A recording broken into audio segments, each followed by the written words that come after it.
We are New York. Bernie and Sid in the morning. Talk Radio 77. WABC. Have not. Okay. It's an HBO show, and I have to tell you, Bernie, I watched it after I heard from a million people how great it was, and it was about as boring as the January 6th hearings, believe it or not. That's my opinion. And yet, it received 25 nominations, 25. HBO led the way with 140, followed by Netflix with 105. 25 nominations for Succession. You couldn't find one for Yellowstone. Now it gets even better. So it turns out the Emmys wanted Chris Rock to host this. You heard about this?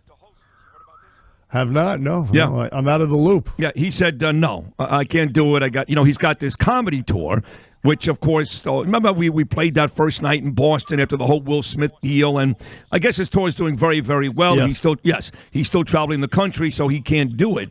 So the other guy they went to, they were hoping for the two guys to do it together, but at the very least, at least separately, was Dwayne "The Rock" Johnson. We mentioned The Rock last segment, my brother. We look alike. And he said no, and nobody knew why. And it turns out he said, just a travel deal. So the question becomes, Chris Rock does have a comedy show. The Rock, I guess, really is traveling. But in the past, something like the Emmys, so prestigious, would you get two guys of that caliber to say no? I'd have to think no way, right? In the past. I would say so. No, right? Right? They would jump at it, wouldn't they? Yeah. Yes, that's what I would think. So they both said no. So now it turns out that Dominic Carter is going to host the Emmys this year. There you have it. Dominic Carter. And nobody wants to do it. I mean, everybody's uptight. The pressure is on to be funny. Right. And you can't be funny these days. I'm sorry. You just can't be. I mean, it's too. Everybody's so sensitive out there.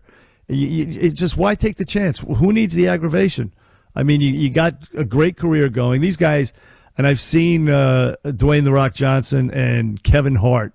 They're voicing like animated movies, which, they make obscene amounts of money to go into a studio to in their own voices to play like a shark or a bear or something and they like did, that. They did those movies, Jumanji, together too with Jack Black. But you're right, you're talking about the animated stuff. They make a fortune. Yeah. A fortune.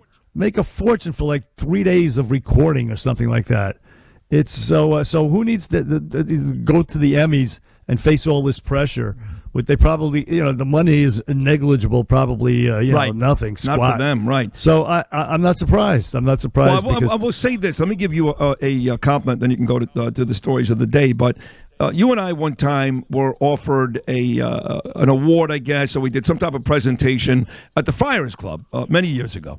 And it was a big honor, and we went, you and I. And you had prepared a couple of things. Now, you did this on Imus for years. I watched you write. I saw you deliver all the bits, whether it was Jason Williams or the Cardinal, and they were funny, not some of the time, not most of the time, all of the time. And that night at the Friars Club, I thought you were about as brilliant as anybody can be. But I know how much work it takes and how sometimes you need to push that envelope to be that funny.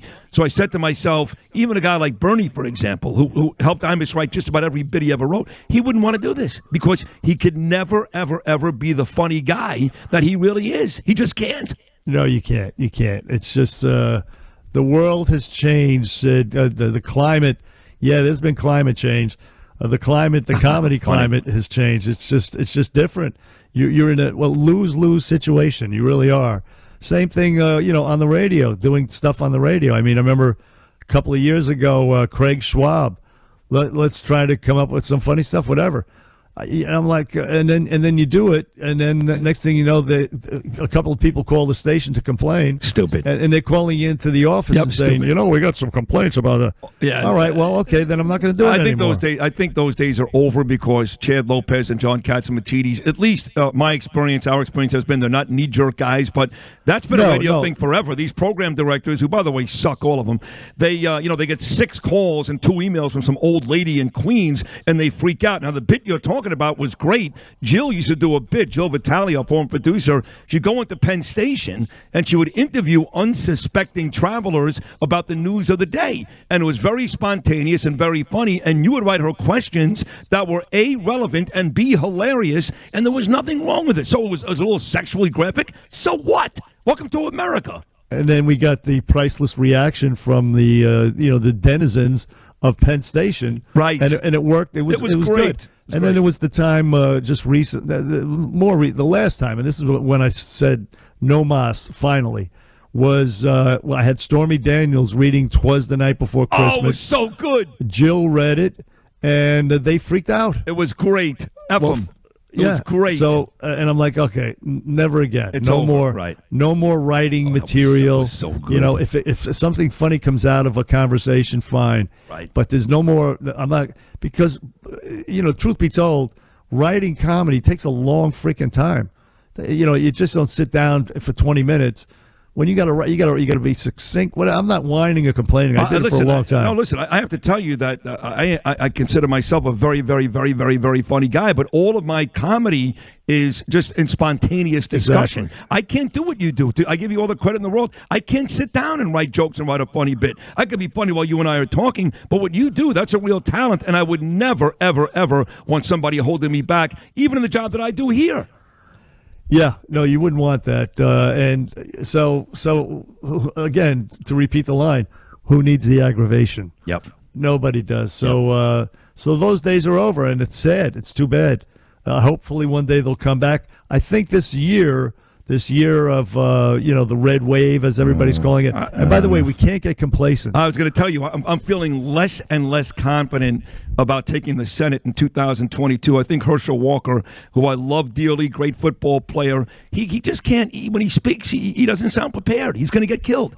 And I'm feeling less confident about taking back the House. Yes, maybe the presidency, but the Senate, I'm not so sure. Well, good. I'm glad you are, because that signals a lack of complacency, and that's exactly what we don't need is complacency. So that you're feeling less confident is a good sign.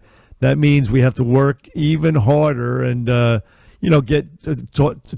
exhort people to get the blank out. How do you and feel? vote. Do you feel more like me, or are you still really, really confident about the Senate specifically? No, I'm not that confident. I'm not confident at all about the Senate. In fact, because as some people point out, the Senate, the House, you have to run every 2 years. But there are a lot of senators. This is not an election year for them. It's every 6 years, so they're not even up for. They're not. There's no race for them. They have the seat, and their next election doesn't come up for another 2 years or another 4 years or something like that. And so they're not even included. So it's a small number of senators that we have to count on, Senate races, like Dr. Oz, Herschel Walker, J.D. Vance in Ohio, and a few others that I'm not, off the top of my head, I can't recall right now. So, but it's not necessarily conducive to a red wave in the Senate this year. No. But it's doable. It's just that we have to count on these guys who are, face an uphill battle, like Herschel Walker against the racist communist wife beater Raphael Warnock, and Dr. Oz against some whack job trust fund. God! I keep getting emails. His name is John Fetterman. Yeah. And somebody put me on an email list. You're not going to believe this, Bernard. I get emails almost every day thanking me from Joe Biden, Kamala Harris, John Fetterman, Ralph Warnock, Warren. What's her name? Liz Warren. Yeah. I swear to God, I get these emails every day. I'm like, who out there, somebody set me up. Obviously, they sent the Democrats my email address, thanking me every day, and I keep sending nasty stuff back, and they keep coming. I'm like, Kamala, I don't like you. You're an embarrassment. I mean, I just saw that, where is it? The Atlantic City, what do you call that? The center where you do everything. What do they call Convention that? Center? Yes, thank you, Bernard, thank you. They're having a big thing this weekend for the NAACP. And, they showed a video yesterday. You got a black girl, you got a Muslim girl, you got all these different faiths. And I guess they're going to honor Kamala Harris. And I keep sending emails back to Kamala going, you are embarrassing this country every day. I understand Willie Brown says you give great oral. But, my God, what does that have to do with you being vice president? I actually sent that to her, and the very next day she goes, Sydney, thank you for your support for our party. It just goes to show you. It's funny. That's funny. But it goes to show you they're bots. They're not. You're not communicating with real people. And right. They put your name on it at the very top to make you think, hey, wait a second. Hey, they do know who I am. It's kind of and that doesn't matter. You're exactly right. They're bots. Which, by That's the way, hilarious. in Italian means crazy. You do know that. Oh, is that what Bots means in Yes. Italian? No, I did not Yes, know it that. does. No. By the way, Willie Brown's bratwurst bun. That's what, how I heard her. I heard her described on Tucker Show as that God, that's great. at one point, and it's true. That's what she was. She was his. She was his side piece. He was married. She was his side piece, and he elevated her. He appointed her to positions. No pun intended, to different positions. Missionary, in the state doggy. of California. Yeah. And that's how she rose. Became attorney general, senator, and now vice president. Yeah. And that's how it happened because of Willie Brown That's okay. and her giving it up to this old man. That's okay. I used to drive home. We'll end this segment, which has been one of the greatest segments in the history of Bernie. I have to say that. I used to drive home every day on the on I-95 in Boca, and I would pass Palmetto Park Road. And on Palmetto Park Road, there was this huge business right there by the exit, and it was owned by one Don King, the great boxing promoter. And the name of his company was, and this goes to you, Kamala Harris, Only in America. Yeah, that's right. That was his signature phrase. Only in America. That's only right. in America. Only in America. And he had that hair which looked like he stuck his finger in an electric socket. Exactly right. And he set up Mike Tyson, sent him to prison, and stole all of his money. Anyway, that's my friend Don King. Yeah. Hey, listen, he's right. Only in America. He was convicted of manslaughter, did time. Yes, he killed And somebody, legitimately did- killed somebody. That's right, in Cleveland. And it was after that he rose to the great heights. know. Everybody knows who Don King was, and he made a lot of money. So yeah, Only in America is right, and he lived the American dream despite having been a convict for murder, for manslaughter, for God's That's sake. right. Now, what we So Don. He used to wave the flag, Yep. and he knew all about the American dream, and it's real. We have never been convicted of any felonies. Oh, wait a second. Well, it doesn't matter. But we are living. Hold on a second. Let's look at our record here, Bernie. I was young. You. I was very young. And it was supposed to have been sealed. Right, well, it wasn't. But we are living the American dream, and so are you, because you have a chance to listen to us every day, including next hour, the final hour of the week of Bernie and Sid. And it's about, good stuff, Bern, to come your way.